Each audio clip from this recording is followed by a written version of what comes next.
बहुत समय पहले की बात है। हिमालय की तलहटी में बसे अभिलाषपुर नाम के राज्य में राजा चंद्रप्रकाश का शासन था। राजा अपनी निपुणता और न्यायप्रियता के लिए दूर दूर तक प्रसिद्ध थे। उनकी एक बेटी थी, राजकुमारी अनमोल। वह केवल सुंदर ही नहीं बल्कि साहसी, बुद्धिमान और दयालु भी थी। राजकुमारी को एक आदत थी, वह रोज सुबह महल से बाहर निकलकर अपने राज्य की गलियों में घूमती और लोगों की समस्याओं को सुनती। इसी कारण लोग उसे बहुत प्यार करते थे। रहस्यमयी किला अभिलाषपुर के उत्तर में एक विशाल किला था, जिसे अंधकार किला कहा जाता था।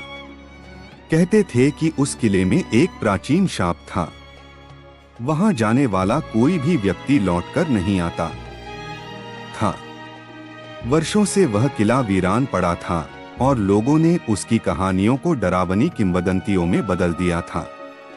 एक दिन राजा के दरबार में एक बूढ़ा साधु आया। उसने कहा, महाराज, उस किले में एक अमूल्य खजाना छुपा है, लेकिन उसे प्राप्त करने के लिए बहुत साहस और बुद्धिमानी चाहिए।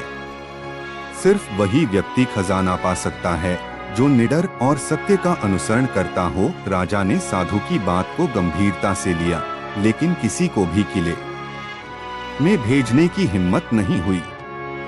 राजकुमारी अनमोल ने यह बात सुनी और राजा से कहा, पिताजी, मैं किले में जाऊंगी।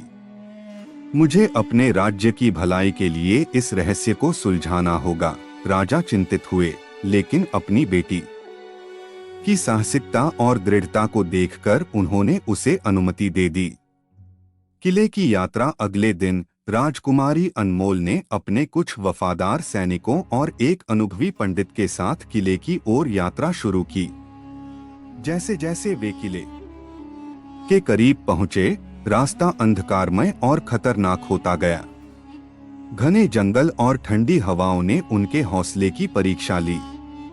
जब वे किले के दरवाजे पर पहुंचे तो दरवाजा अपने आप खुल गया।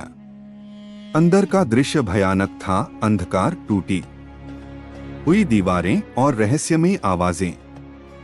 सैनिक डरने लगे, लेकिन राजकुमारी ने कहा, हम यहाँ सच्चाई का सामना करने आए हैं।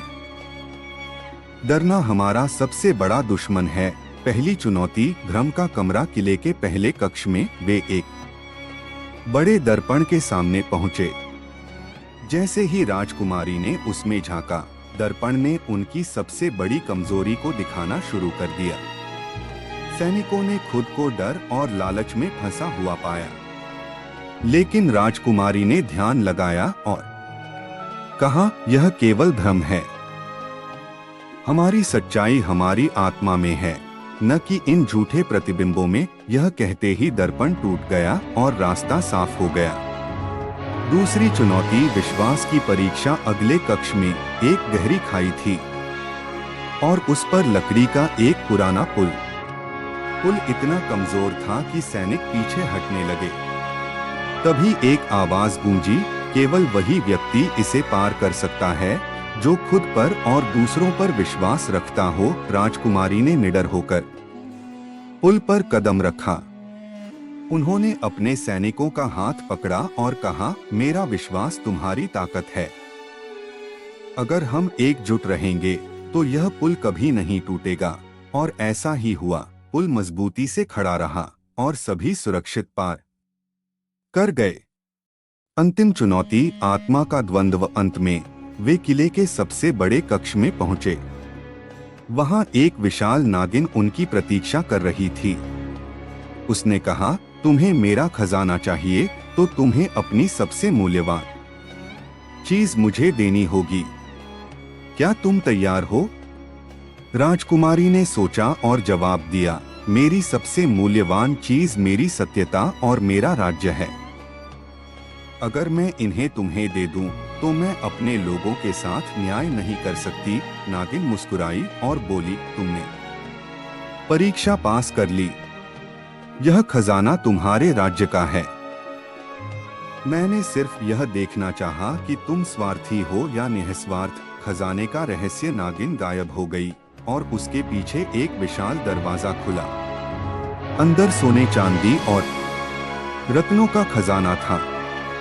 लेकिन उससे भी बड़ी चीज थी एक पुराना ग्रंथ, जिसमें राज्य को चलाने और लोगों के कल्याण के मंत्र लिखे हुए थे। राजकुमारी ने खजाने को अपने राज्य के विकास के लिए समर्पित कर दिया। उन्होंने ग्रंथ से सीखे ज्ञान को अपने राज्य में लागू किया, जिससे अभिलाषपुर एक आदर्श राज्य बन गया। शिक्षा: इस कहानी से हमें सीख मिलती है कि सच्चा साहस और निस्वार्थ भाव ही हमें महान बनाता है। कठिनाइयों का सामना करने के लिए आत्मविश्वास और सत्य की राह पर चलना जरूरी है।